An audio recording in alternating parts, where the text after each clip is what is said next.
everyone, and I see Gina is on Zoom. Is there anything you need to establish that with Gina? Yes, I am participating via Zoom due to family care. And is there anybody over the age of 18 in the room with you? No, there is not. Thank you. Okay, thank you. So welcome to our study session, Thursday, June 26th, 2025 at 3 p.m. And why don't we just get going? We have Mr. Flores. Thank you, Madam Mayor, members of the City Council, Carlos Flores, Development Services. I'm just going to tee off this presentation in front of you. So city staff has been working with Fair & Peers, our contracted consultant, on updating our circulation element. One topic of discussion, I'll say, that has consistently come up in terms of level of analysis on direction is whether or not to include the PORTOLA interchange into the circulation element and all of what that does or doesn't bring. So I'm going to pass it over to our consultant here to provide a presentation. And really the direction we're looking on today is whether or not to incorporate this into our circulation element for analysis. Thank you. Welcome. Hello, it's nice to be here and thank you for having me. So I'll run through the presentation. Hopefully it doesn't take too long, but really I'm here to hear mostly from you all, looking for some direction. I think we've got a few options for you to consider moving forward, and yeah, we're looking forward to getting some guidance from you all on this. So first of all, I'm Jason Pack. I'm a principal with Fair & Peers. I had the pleasure of working in the Inland Empire now for about 17 years of my almost 30-year career. And I was fortunate enough to work on the mobility element back when we worked on it in 2014, 2015, 2016, wrote most of the policies in that document. And it's nice to be going through the update now. So we do have an agenda. I'll give a little bit of background on the mobility element, what was included back in 2016 when it was approved, some of the things that we're working on now. We'll go over a little bit of history as far as I understand it on the PORTOLA interchange. I'm sure there are others in this room have other history that I'm not aware of, but you know, we'll educate each other, I think, on that front. And then we'll go through a proposed scope of work. So city staff thought it'd be good for us to reach out to a civil, get a quick estimate on what it would take to kind of get a better understanding of the costs, the complexity of implementing the PORTOLA interchange, if it was something that council was interested in. So we'll go over that briefly.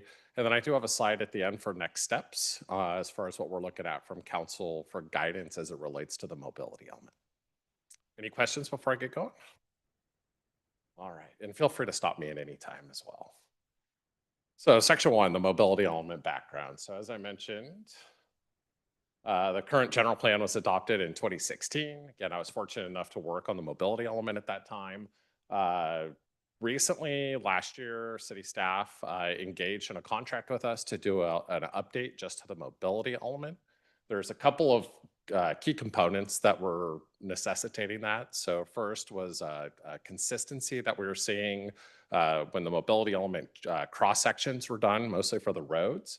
There ended up being some conflicts, I'd say, or maybe some inconsistencies, the better way to say it, with some of the area plans and local plans and specific plans. So the first thing that we wanted to do is clean up those roadway cross sections in the general plan and make them consistent. Also, since we worked on the mobility element, the city has been doing a great job of updating the active transportation plan, the Vision Zero plan. You know, all of these things are now required by state legislation to be included in the mobility element. So while we're at it, we're going to go ahead and take care of all those legislative requirements and integrate all those new plans that the city has been working on. There's other legislative requirements, SB 330, AB 98. There's a whole host of them that deal with truck routes and other design requirements so that you can, if you have affordable housing come in, make sure they're reserving the appropriate amount of right-of-way on some of your streets. So we want to make sure that the mobility element is set up in such a way as to maintain as much consistency for the city as it possibly can. So ultimately, we did hold our first workshop with council back in February. Brian from my office, Brian Wolf, did that presentation, and we did appreciate the input that we got, and we're continuing to work through the process.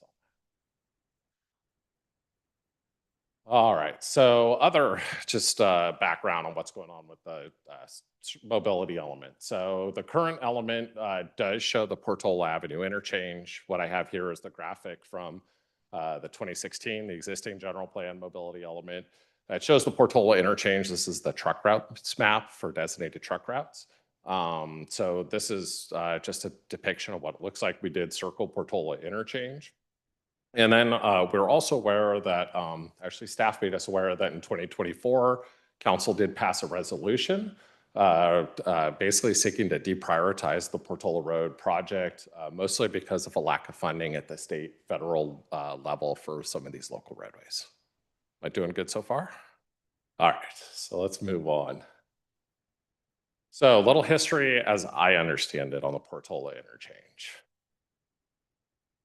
So a lot of this was done by Riverside County Transportation Department, or RCTD. So I got a lot of this information off their project status website. So it depicts the currently locally preferred interchange configuration on the left-hand side of the screen. At the time in 2018, when this was all done, there was an estimated construction cost of about $88 million. That's 2018 dollars. If I had to guess in today's dollars, you're probably looking at maybe somewhere between 120 to 140 million would be my guess for this type of project, because costs have escalated pretty significantly back in 2018. I just heard somebody choke behind me, by the way. So just teasing. As far as the project schedule for delivering the Portola interchange, it did go through, I'll call it the standard Caltrans process. So back in 2018, what we call the PAED phase, or project approval environmental document, basically Caltrans approving the environmental document. That was finished in April of 2018. After that phase of the project, it goes into what we call PS&E, plan specs and estimates, the final design, if you will, for the interchange. It's my understanding that that was completed in April of 2022. And then I think the project's been fairly stalled, at least that's my understanding, since 2022, mostly because of unavailable or inability to fund it. So, or lack of funding availability is probably a better way of saying it. Again, first bullet point, the minimal progress is up there. We also understand that some of the priorities changed. That's delayed the ability to deliver the interchange project. But when we look at this from the mobility element, from my perspective, like if you want to keep it in, it's really important that we keep it in and put policies that help guide the city to deliver it. If it's something that the city is no longer interested in, or it's too much of a burden on the city, this is the perfect time to take it out of the circulation element. So that's why we're here having this conversation. So we're also aware there's new development, particularly in the north part of the city, that this could potentially serve. And then it's also my understanding from talking to RCTD that there was extensive coordination with the railroad just south of the road, and a potential desire to increase the number of tracks on the railroad, which would further complicate the design that you see on the screen here right now. All right, so how does this tie to the mobility element? So again, big question for us is, should we be including this as the city plans to move forward and over the next 20 years of delivering the city or building out this city? So when we think about that, this interchange in particular influences a lot of the future of the city, particularly mobility-wise in this area. So we put together this little table that talks about some of the pros and cons as we see it, with either leaving it in or taking it out. So if you leave the Portola interchange in, we do see benefits as far as more direct traffic path of travel. We do find that when we look at new interchanges on the Caltrans system, VMT, the new metric under CEQA, it actually gets better with new interchanges. We add connections, we shorten trip lengths down, and it's just beneficial from a VMT perspective. And then that cascades into your GHG emissions and energy consumption and things of that nature. It would support development in the northern portion of the city. Construction costs, I think, obviously, are not insignificant on this and something that you need to weigh. And then if you do put in the Portola interchange, it will increase traffic volumes on Portola south of the interchange. So if we were to leave it out of the circulation element, obviously less growth in traffic on Portola. The funding would, you don't need to dedicate as much time, effort, funds to continuing to pursue Portola Avenue. But also recognize there's going to be additional congestion on Monterey and Cook Avenue interchanges specifically. All right, so to try and give you all the best information we possibly can, staff asked us to develop a proposed scope of work or to add services to help get better information for council if you were interested in it. So we reached out to a civil engineering firm we do quite a bit of work with. It's Mark Thomas and Company. They do freeway civil engineering work all over the state. So what they gave us, and you can see the cost at the bottom, is an estimate to essentially take a look at the design estimates, the highway design manual, which is what Caltrans uses to design interchanges. There's been some updates to that. So they would kind of dust off the old plans, update them to the new standards, develop an updated engineering cost estimate, as well as a potential schedule if Portola interchange was something the city ever wanted to move forward with in the future. One of the things that Mark Thomas is also really good at is identifying grants and outside funding sources. So a portion of their scope of work was to help the city identify other funding streams to potentially deliver the project. And then finally, if this is something that the city didn't want to move forward with, have the ability to bring them on board to identify if I need to widen Cook or Monterey or look at other improvements. That would be already covered under my scope of work for the the mobility element update, but get them on board to do some cost estimates of what that would look like.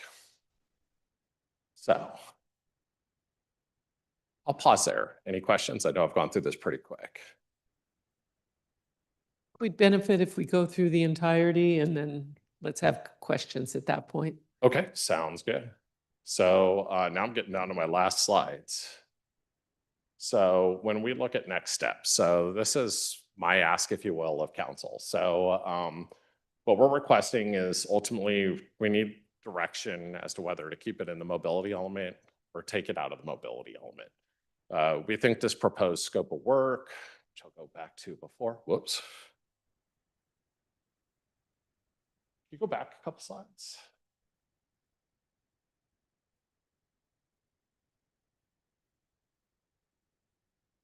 Apologies for that. Here we go. So the add scope of work is about $18,000 is what Mark Thomas had quoted us. So our request for that is of that 18,000. Is that something council feels would be beneficial for you to consider? Is it worth it? How much more information, and does it provide you the types of information you would like or need to make that decision as to whether we should be keeping it in the mobility element? So we have our next bullet point. You know, if council were to authorize this additional service, we estimate it's about 2 months to complete. Come back with another presentation to council on everything we learned through the civil engineering going through this, and deliver you guys the information to make a more informed decision at that time. And then my last bullet point, if that's not authorized, I think what we're looking for is council direction as to whether we should be including it in the mobility element or not. So that's kind of our ask for council. I'm here, I can provide a variety of information, but this decision does cascade into everything else that we're doing on the mobility element. We run our models and get traffic volumes and go through the addendum, like everything we produce from here on out, with or what we need a decision with or without the Portola interchange. Okay, thank you. So let's start with questions and we'll get to comments following questions. Do you have any questions? Please. All right, thank you for the presentation. I have a few questions. So the final design was adopted in April of 22. In fact, I remember being on that side and watching some of the presentations on Portola interchange, and they got as far as picking the font that Palm Desert would appear in. I mean, it seemed like it was pretty much, well, the entire design was adopted. We had gotten down to the nitty gritty. how much of that design can be, the original design that was adopted in April of 22, how much of that can be salvaged? And how much do we spend on that process to this point? Yeah, so the second part of your question, I was not involved in that process, so I can't answer that question. But I would say almost all of it can still be salvaged. So the design is still done to design standards as they existed at that time. The changes in the highway design manual aren't overwhelming. So I think it's just small modifications to that. Obviously, there's an additional process that I think the interchange would ultimately have to go through to revalidate the environmental, since it's been so long since the environmental was approved, and then verify with Caltrans that the current design meets their current standards. And there is a process and a cost associated with that. I don't know how much into it, if you were, or if you will, we're at this point. Okay. So the final design, like we've said, it's been about 3 years since it was adopted. In those intervening 3 years, is that when Union Pacific made their plans formal for their plans to expand their tracks at that interchange? Or do these designs that were adopted in April of 22 already include that? I mean, you mentioned, it seems like 3 years is a pretty short window for their perspective, but I mean, so where are we at with? Yeah, I don't have the background on that. I didn't work on the interchange project, so Okay. I do apologize for that. Oh, no, And this is all also some of the reasons why we thought it'd be good to get a civil on board to help us go through that process and help us understand exactly the key design requirements, where they came from, and make sure we have that information for you as well. Okay. And then last but not least, then this may be more a question for staff, but maybe you know the answer. I understand Coachella Valley Association of Governments periodically, I don't know what the, It's a TTPS. right, they do a priority of proposed interchanges at various Project. along projects on the interstate here in the Coachella Valley. When will the next study by them be done, and how much does that play into where Portola stands in getting funding and everything else? I do know the answer to this one. So TPPS is ongoing right now. CVAC just brought on the consultant, I want to say like in the last 4 to 6 months. So that process is ongoing. I actually worked on the previous update 10 years ago, or maybe longer than that. So it's in process. Typically, if interchanges do get ranked and prioritized as part of the TPPS, or Transportation Project Prioritization Study, I think is the acronym, then there's a formula that CVAG uses where you determine how much of the traffic is local versus regional, and then it splits the funding versus CVAG regional funding versus local funding. Okay. So Split amongst the cities too, depending on which city uses it. It's a whole convoluted formula. Got it. Yeah. And actually, I do have one more question. Want to understand total price tag estimated. I mean, this is a very nascent stages here, but 120 to 140 million dollars at this point. Just rough estimate. That's kind of spitballing, I guess. that would be me taking the previous cost estimate, accounting for current construction, and that's my best guess with what I know right now. If there's anything we're not aware of, any requirements from the railroad that could change that dramatically. But I would say 120 to 140 right now, based on what I know, would be my best guess. Perfect. And isn't there a requirement on these types of projects for a city of either a dollar amount or a percentage that a city must contribute to the That's the formula from CVAG. okay. Okay, so that'll become, so in other words, we wouldn't even know at this point what we would be on the hook for as a city. And we're not even sure who the lead agency would be at this point. Is that accurate? I would suggest lead agency under CEQA is typically Caltrans. Okay. And it's very rare where Caltrans is not the lead agency on an interchange, Okay. Especially a new interchange. Okay, Thank you. and I see Councilmember Nastandi's hand is up, so please. Yeah. If any questions, and you're still muted. There you go. There we go. So in your presentation, you mentioned part of your scope of work would be to see if you could obtain grant funding for the project. Is that correct? That is correct. So our the civil engineering partner we had reached out to, Mark Thomas, has a whole group within their company. That's all they do, is they go out, they look for potential funding sources from the state, from the feds. They look at a wide range of potential funding sources. and look for opportunities to utilize those sources and evaluate how this might compete in each of those potential Right. funding revenue sources. And so how likely would you be able to raise millions and millions in terms of obtaining grants? Is that at all likely? Is it, could you say, is it 10%? Is it, what, 70%? Because Tom Kirk from CVAG about 4 or 5 years ago basically came back to our council and said we're millions and millions short of doing the Portola interchange and basically scrapped this project. And so that would be my question. Is there, what's the likelihood that perhaps we could raise grant funding to do this project? Yeah, I could always reach out to Mark Thomas and ask them what their success rate is. I know they have a very good success rate of doing this for their agencies, trying to tailor the funding source for what this type of project would compete best for. That's what they specialize in. As far as the percentage of projects that they work on that are actually funded, I don't know that number. I would say it's probably, I mean, it's just my experience working with them, is when we work together, it feels like 25 to 50% of the projects we're involved with, they find some level of funding for, whether it's all of it, half of it, 20% of it, it varies by project and the merits of the project, but they do have what I would consider a very good success rate. And again, that's just based on my own impression of the projects I've been involved with them. I don't know statewide exactly where they sit or the types of project or types of funding that they feel this project would be compete well for. Thank you. Okay, any other questions?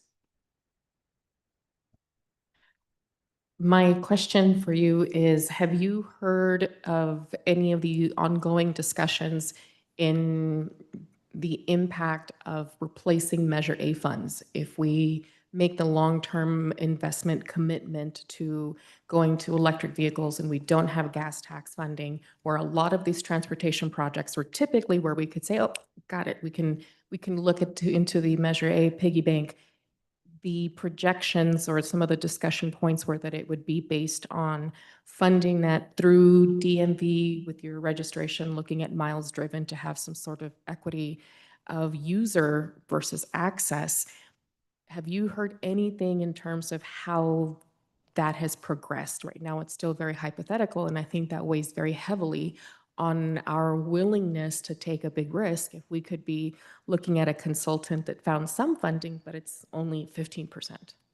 Yeah, and I totally understand your concern. I mean, it's something we've been studying for years as far as fuel economy has gotten better, switched to electrification. I mean, I drove my electric car out here today from Riverside, so part of the problem. But we are seeing the need and the funding mechanism, and even as the fuel economy has gotten better, just the purchasing power, if you will, of gas tax is just dramatically decreased, right? I'm sure you all are seeing it. We see it in our profession.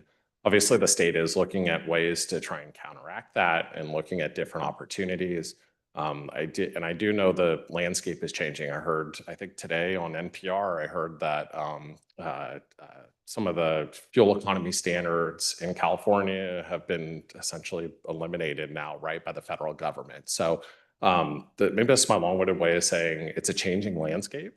I don't exactly know what it's going to be in 10 years. I do know the state has a desire, and I think a lot of local agencies have a desire and the need to replace that funding mechanism. I'm not sure anybody's figured out the best way to do it yet. Any questions? I just want to make sure I'm framing my question or my decision correctly. If we approve the scope, you come back and you explain to us, here's how the project has changed, costs have changed, and here's the costs if we don't do it, so that we get both the pros and the cons. If we don't do anything, it's basing it on whatever confidence we have that the price tag is so astronomical that we just don't even want to entertain it, is kind of the framing I'm looking at this. Yeah, you are correct. That's the way we've tried to set it up, is kind of the last component of their scope would be looking at a cost estimate of if the interchange is not delivered, what improvements are needed to Cook? Are there any improvements that we can squeeze out of Monterey? It's a little more constrained there.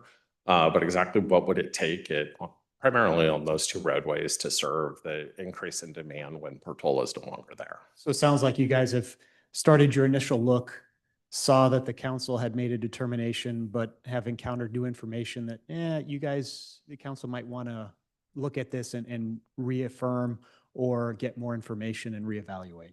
Yeah, I'd suggest we're at the point in the mobility element now that if you wanted to take it out and just eliminate it from the circulation element, now is the time to do it. If it's something that's important to the city and we want to keep it in, let's keep it in the circulation element. But we felt like it was a good time to approach that because this is the time when we should be addressing it.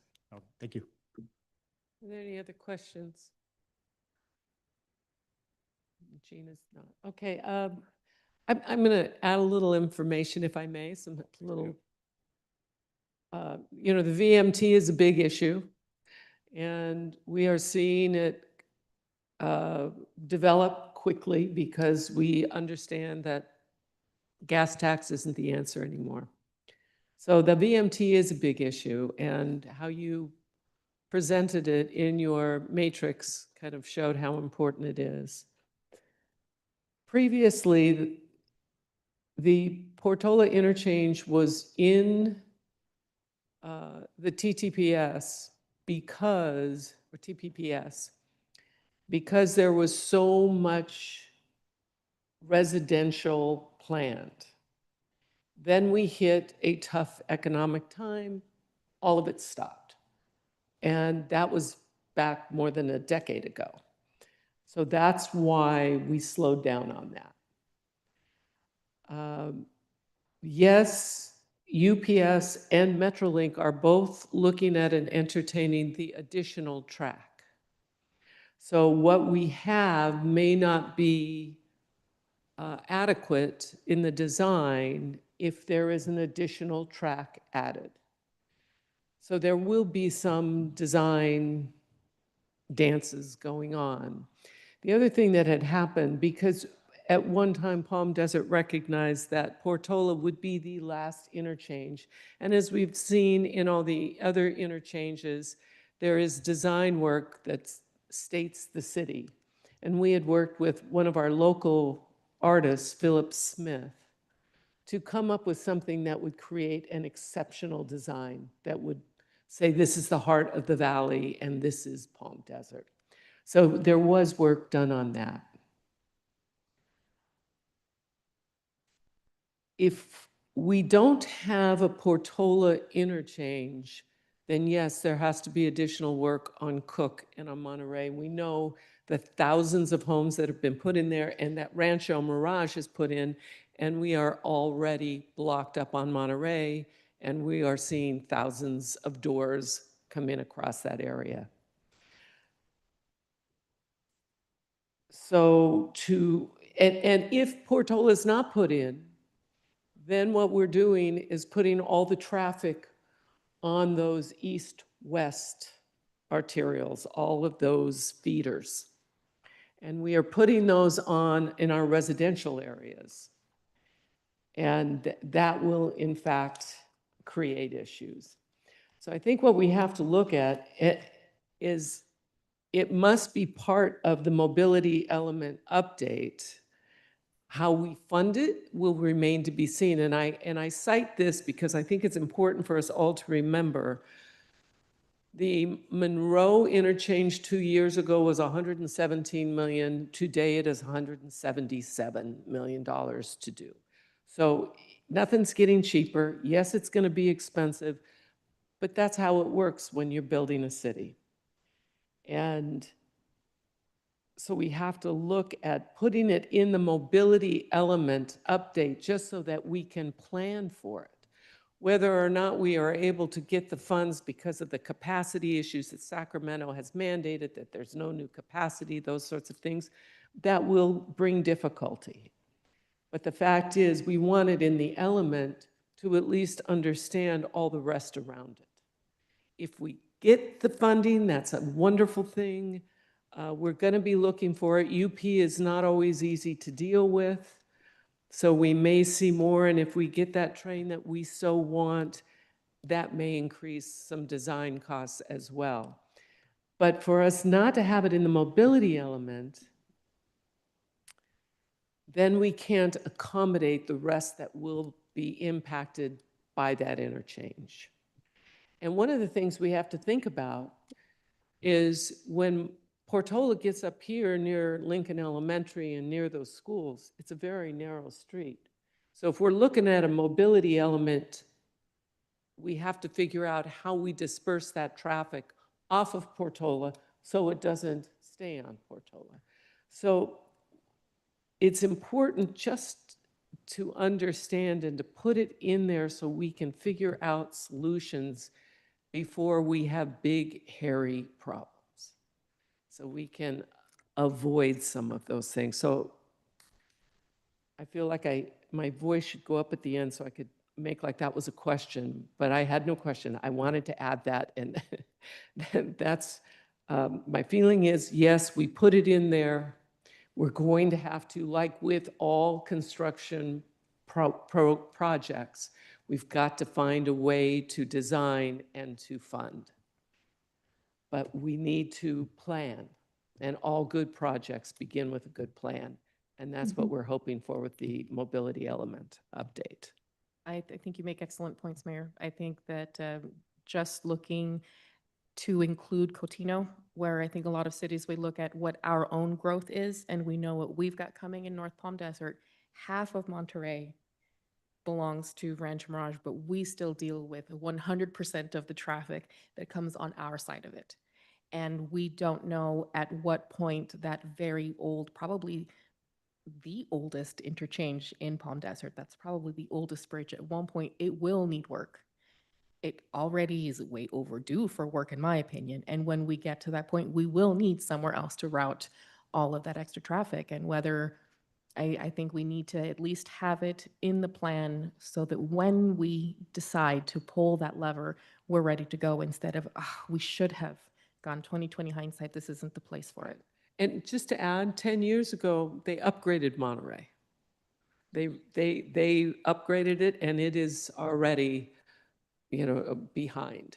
So we need to take a look. At least let's make the plan.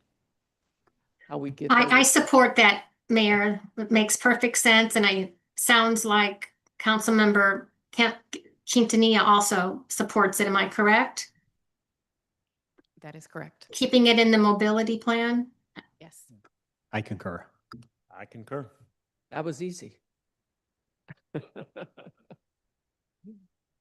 Thank you so much for all the information.